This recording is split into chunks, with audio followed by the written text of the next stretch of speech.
I, Mr. Ziaur Rahman, do hereby declare the independence of Bangladesh.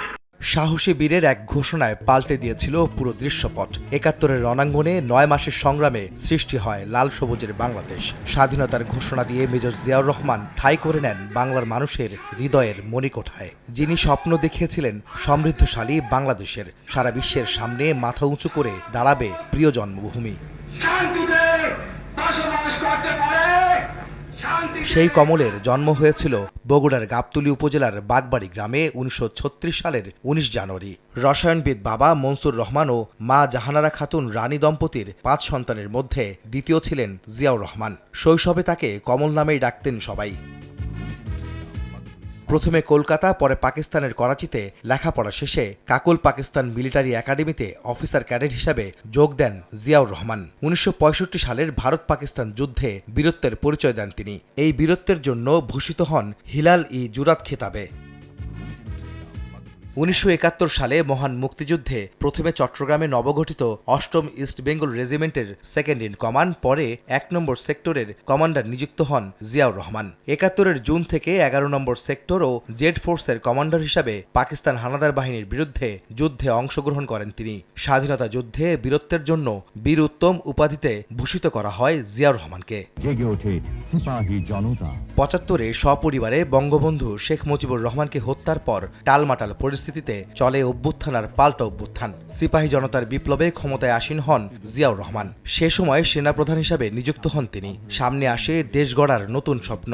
রাষ্ট্রপতি নির্বাচিত হয়ে সমৃদ্ধশালী দেশ গড়তে দেশের এ প্রান্ত থেকে অন্য প্রান্তে ছুটে বেড়ান জিয়াউর রহমান। আর্থসামাজিক উন্নয়নের দারুণ স্বপ্ন নিয়ে মানুষের খুব কাছে পৌঁছে যান তিনি। অর্থনীতি উন্নয়নে নানা পদক্ষেপ গ্রহণ করেন। পোশাক খাত ও বৈদেশিক মুদ্রা আয়ে বিভিন্ন দেশে শ্রমিক প্রেরণের মাধ্যমে নতুন বিপ্লবের সূচনা করেছিলেন জিয়াউর রহমান, যা বাংলাদেশের অর্থনীতিতে এখনও শক্ত ভিত হয়ে দাঁড়িয়ে আছে। কৃষি খাতে বিপ্লব ঘটিয়ে খাল খনন কর্মসূচি হাতে নিয়েছিলেন জিয়া। কৃষি খাতে বাংলাদেশ আজ স্বয়ংসম্পূর্ণ তারই হাত ধরে। আমরা জাতীয় জীবনে এক নতুন অধ্যায়ের সূত্রপাত করতে যাচ্ছি।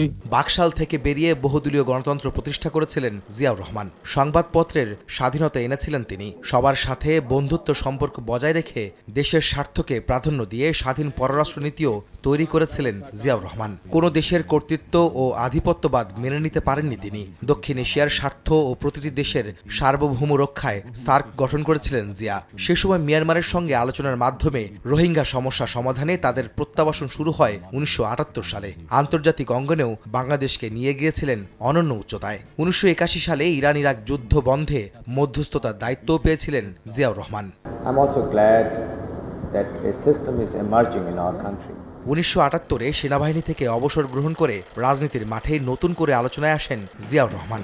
বহুদলীয় গণতন্ত্রের প্রবক্তা, নিজেও প্রতিষ্ঠা করেন বাংলাদেশ জাতীয়তাবাদী দল বিএনপি। জিয়াউর রহমানই প্রবর্তন করেন রাষ্ট্রীয় খেতাব, স্বাধীনতা ও ২১ পদক। জাতীয়তাবাদের আদর্শে সাধারণ মানুষকে উজ্জীবিত হতে শিখিয়েছেন জিয়াউর রহমান, যার বিচক্ষণতা আর দূরদর্শিতা বাংলাদেশকে বিশ্বের কাছে পরিচিত করেছে। সেই সাহসী মহানায়ক ক্ষণজন্মা জিয়াউর রহমান মাত্র ৪৫ বছর বয়সে শহীদ হন বিপথগামী কিছু সেনা সদস্যদের হাতে। যে চট্টগ্রাম থেকে স্বাধীনতার ঘোষণা দিয়েছিলেন এক বীর, তাকে ১৯৮১ সালের ৩০ মে ষড়যন্ত্রের মাধ্যমে হত্যা করা হয় সেই চট্টগ্রামেই। রেখে যান ২ শিশু সন্তান ও সহধর্মিণী বেগম খালেদা জিয়াকে।